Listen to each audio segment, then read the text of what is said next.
Corona काल में अगर बाहर से कोई खाने की सामग्री लाई जाए तो खाते हुए डर लगता है। इसीलिए मैंने सोचा क्यों न इस दिवाली के समय मैं अपने घर पर अपने हाथों से ही कुछ मिठाइयाँ बनाऊं। तो आज मैं आपके सामने एक मिठाई बनाने जा रही हूँ जो कि है मैसूर पाक। नमस्कार, मैं परछाई आज आपके सामने एक रेसिपी लेकर आई हूँ। मैसूर पाक बनाने के लिए मैंने यहाँ पर 1 कटोरी बेसन लिया है, 1 कटोरी शक्कर, 1 कटोरी घी और आधा कटोरी रिफाइंड ऑयल। लेकिन आप चाहें तो 1.5 कटोरी घी ले सकते हो, लेकिन मैंने यहाँ पर 1 कटोरी घी और आधी कटोरी रिफाइंड ऑयल लिया है। जो भी कटोरियाँ होगी सेम कटोरी होनी चाहिए, एक ही माप की। इस मिठाई में मैं जो घी यूज़ करने जा रही हूँ ये काशवी एग्रो से मंगाया है मैंने, जो उत्तराखंड में है। ये घी हमारे स्वास्थ्य के लिए बहुत ही फायदेमंद है क्योंकि इस घी में कोई मिलावट नहीं होती। ये देखिए कितनी दानेदार घी है। ये गाय का घी है, बहुत ही शुद्ध है। इसीलिए मैं जब भी घी का यूज़ करती हूँ तो मैं जो उत्तराखंड काशवी एग्रो से मंगाती हूँ गाय का शुद्ध घी, वही यूज़ करती हूँ। तो चलिए अब हम मैसूर पाक बनाने की तैयारी करते हैं। सबसे पहले मैं कढ़ाई में 1 कटोरी शक्कर डालूंगी। इसी कटोरी के माप से 1/4 कटोरी पानी डालूंगी।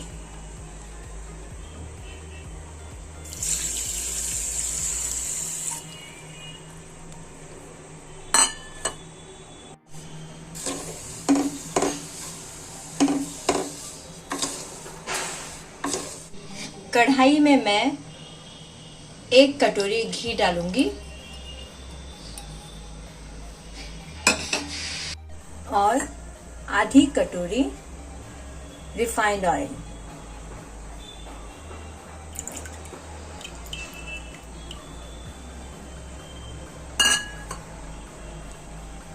घी और तेल को हम धीमी आंच में रखेंगे। एक बर्तन को घी या तेल से ग्रीस करके रख ले। जब मैसूर पाक बन जाए तो तुरंत हम इसमें जिससे कि डाल सकें। शक्कर को हम पूरी तरह से पिघला देंगे पानी में।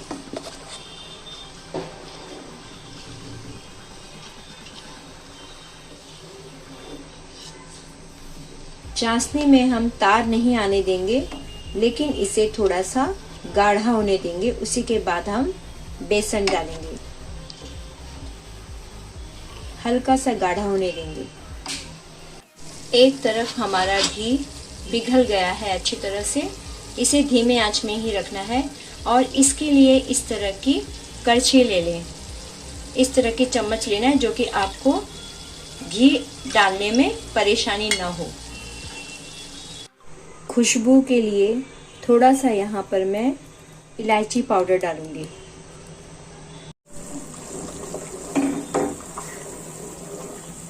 शक्कर हमारी पिघल गई है और चाशनी हल्की सी गाढ़ी हुई है। ये देखिए इस तरह से गिर रहा है। अब हमें बेसन डालना है। मैं अब गैस ऑफ कर दूंगी और तब इसमें बेसन में डालकर घोलूंगी, क्योंकि कभी कभी इसमें गुठलियां बनने का डर रहता है। इसीलिए मैं गैस ऑफ करके ही इसमें बेसन डालकर इसे घोलूंगी।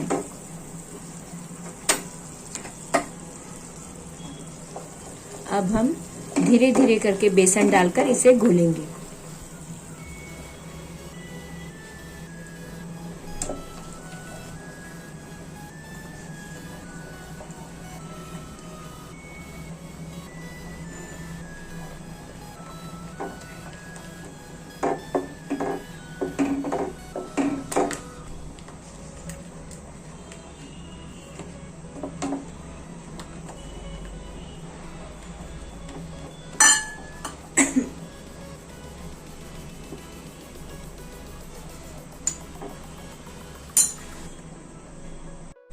साथ में मैं आधी छोटी चम्मच बेकिंग पाउडर डालूंगी। अगर आपके पास बेकिंग पाउडर न हो तो आप बेकिंग सोडा भी डाल सकते हैं।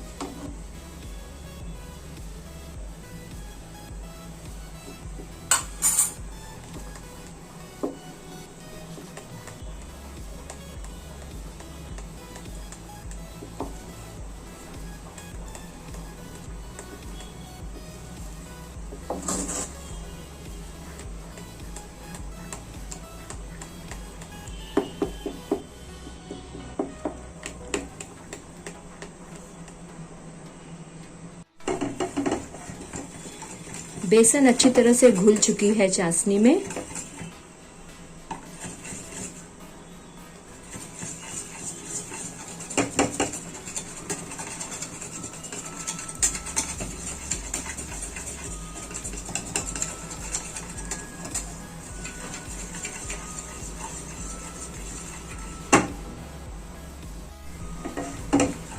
बेसन में अब बबल्स आ रहे हैं, यानी कि अब इसी स्टेज पे हमें अब घी डालना है। घी गरम हो चुका है तो अब हम धीरे धीरे घी डालेंगे।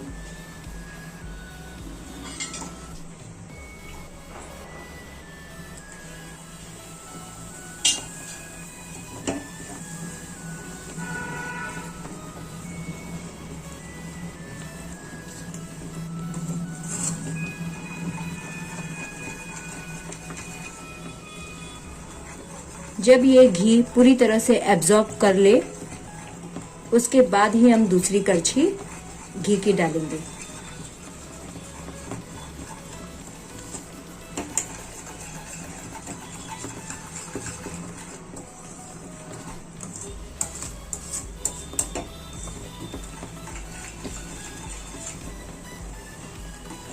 अब हम दूसरी चम्मच डालेंगे।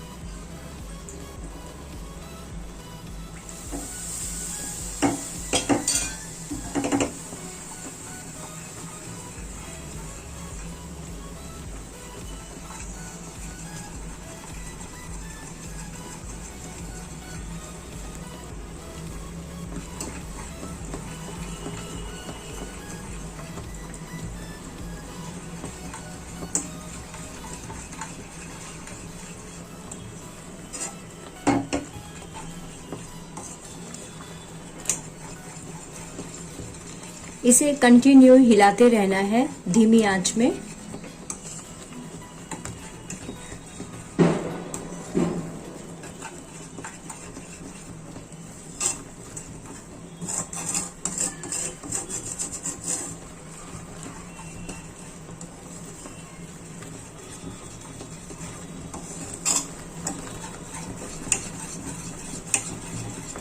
अब हम तीसरी कड़छी डालेंगे घी की।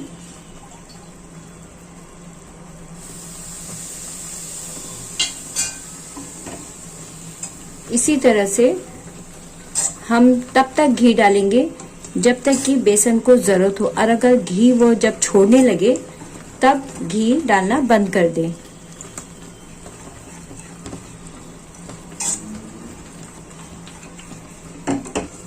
जब तक बेसन घी को ले रहा है तब तक डालो, और जब बेसन घी को छोड़ने लगे तब घी डालना बंद कर दें।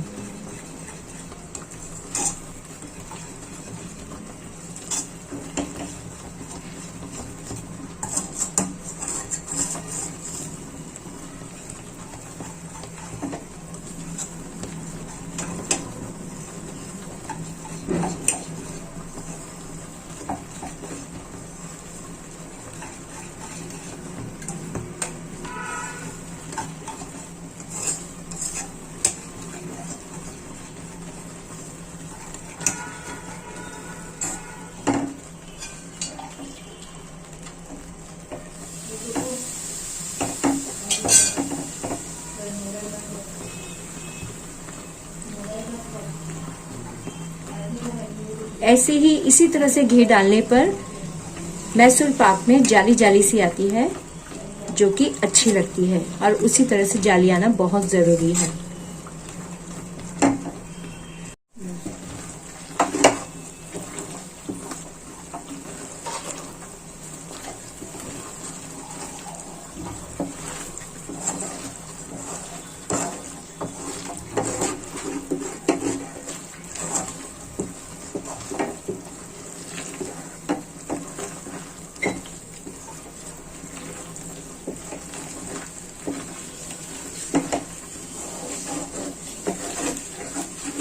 साइड में इस तरह से लगे तो उसे भी आप निकालते जाइए।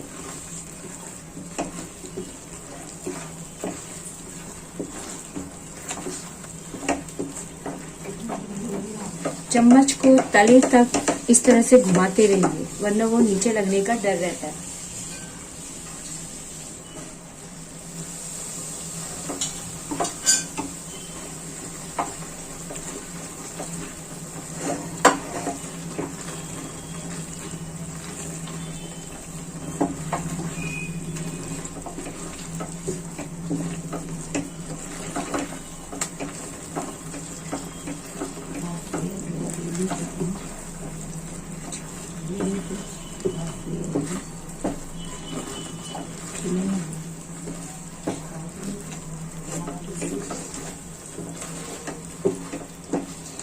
ये मिठाई जो बन रही है वह शुद्ध घी की बन रही है, जो कि मैंने उत्तराखंड के काशवी एग्रो से मंगाई है। ये गाय का शुद्ध घी है, इसमें कोई मिलावट या कुछ नहीं होता। अच्छा हेल्दी घी है ये, आप भी यूज कीजिए।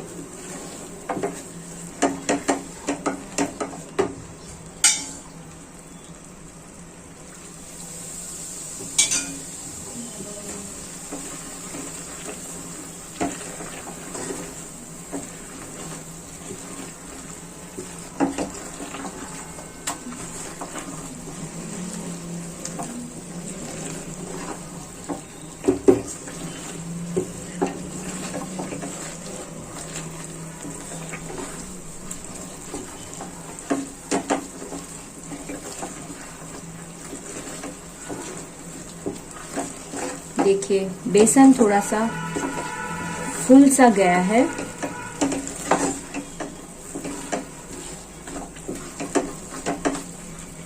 ये अभी तक घी ऑब्जर्व कर रहा है, इसलिए इसमें अभी और डालेंगे।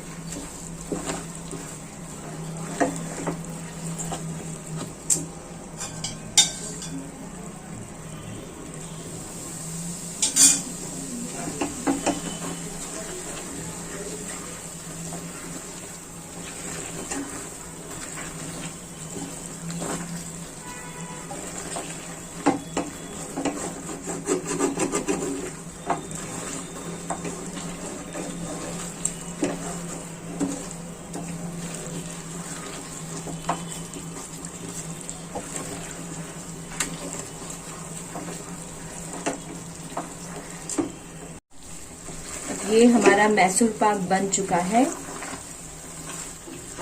अब ये घी नहीं ले रहा है, इसका मतलब ये बन चुका है। अब इसे हम बर्तन में डाल देंगे। ऐसे भी घी भी खत्म हो चुका है। अब इसमें घी की जरूरत नहीं है।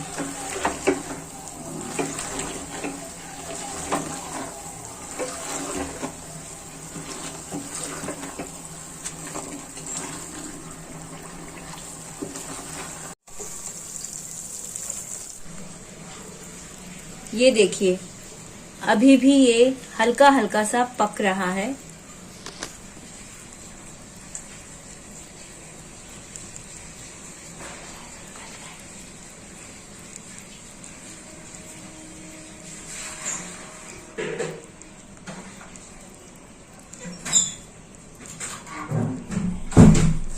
दो मिनट हो चुके हैं।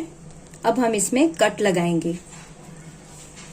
जब तक ये गर्म रहता है तब तक हम इसे कट लगा सकते हैं, थोड़ा आराम से, वरना ये ब्रेक हो जाते हैं।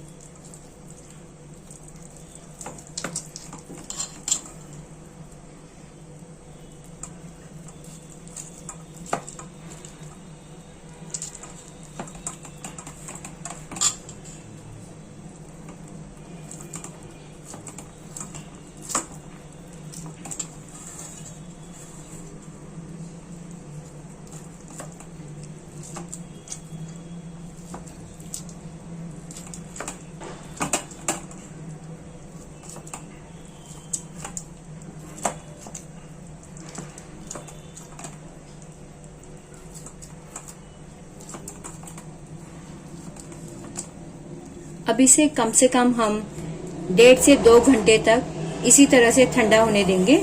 उसके बाद आपको मैं दिखाऊंगी कि किस तरह से बना है।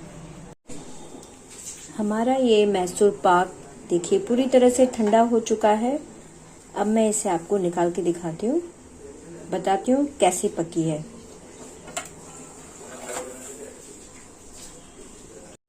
मेरा ये बर्तन थोड़ा गहरा है, इसलिए निकालने में थोड़ी प्रॉब्लम हो सकती है, इसलिए मैं इसे आपको पलट के फिर निकाल के बताऊंगी।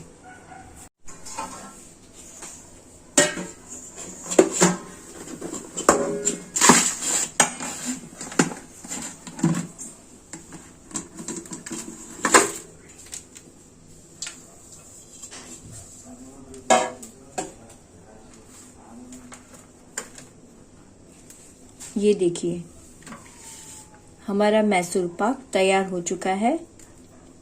जैसे चाहिए था उसी तरह से हुआ है। अब इसे मैं तोड़कर बताती हूँ। ये देखिए इस तरह से बहुत अच्छी तरह से बनी है मैसूर पाक। जिस तरह से चाहिए थी उसी तरह से बनी है।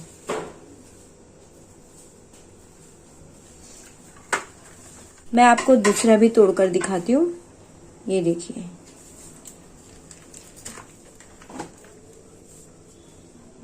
ये देखिए अच्छी बनी है ना। इसी तरह से चाहिए थी मुझे। बहुत अच्छी तरह से बनी है मैसूर पाक। आप भी इसी तरह से बनाइएगा तो आपकी भी मिठाई इस तरह से अच्छी बनेगी।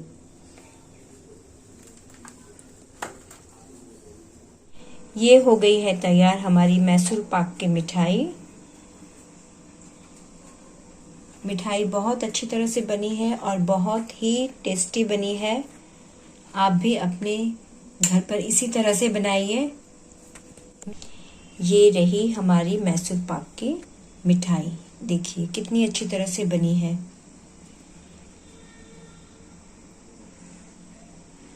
मैसूर पाक की मेरी ये रेसिपी अगर आपको अच्छी लगी हो तो आप लाइक, शेयर, सब्सक्राइब ज़रूर कीजिएगा और बेल आइकन दबाना ना भूलिएगा।